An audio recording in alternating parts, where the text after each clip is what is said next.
Emma Raducanu's agent responded to critics who questioned why she fired Andrew Richardson after winning the US Open and revealed that she had help from other sources during her victorious run. Emma Raducanu's agent has responded to critics of the Brits' coaching decisions. The 20-year-old has hired and fired 5 mentors in under 2 years and has most heavily been questioned for axing Andrew Richardson right after winning the US Open. But Max Eisenbud revealed that Raducanu's dad Ian and Tim Henman also played pivotal roles in her title triumph, showing that she could make things work without Richardson. Raducanu has often been criticized for going through her coaches in quick succession. The former world number 10 made her Grand Slam debut at Wimbledon as an 18-year-old wildcard with Nigel Sears in her corner and stormed into the second week but parted ways with him and reunited with her old LTA youth coach Richardson. She went on to make tennis history just a few weeks after their link-up, becoming the only qualifier ever to win a Grand Slam title at the US Open. And it meant that the tennis world was left stunned when Raducanu axed her coach within 2 weeks of her unprecedented triumph.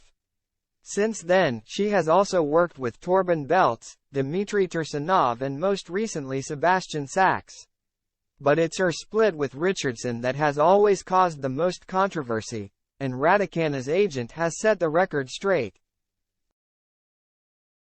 explaining how her youth coach wasn't the sole influence behind her US Open win.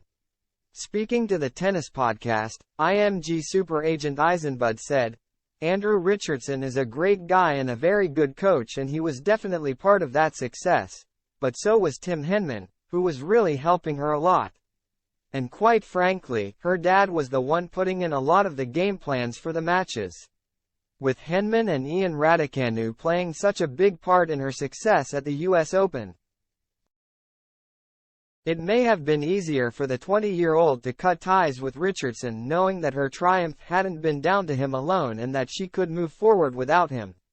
After splitting with her youth coach, Raducanu sought out someone with more experience on the WTA Tour as she skyrocketed into the world's top 25 and was suddenly eligible to play every event in the tennis calendar. For that, she turned to Beltz, who she worked with for 5 months.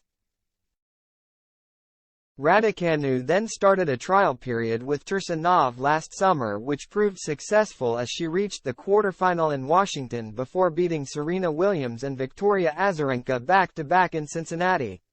While she lost in the first round of the US Open in her return as the defending champion, she reached her second career semifinal in Seoul.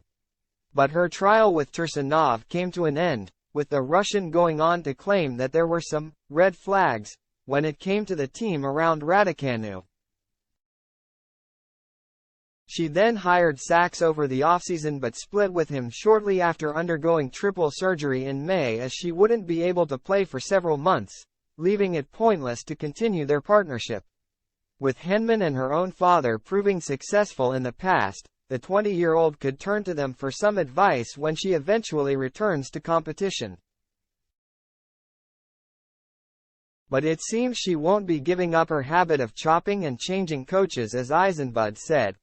Perspective, it doesn't look great for people who want it to be wrapped up in a perfect bow. I understand that and I see that, but for the family that's the way they have done it.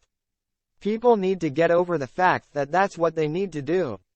It's probably going to be like that for the rest of her career.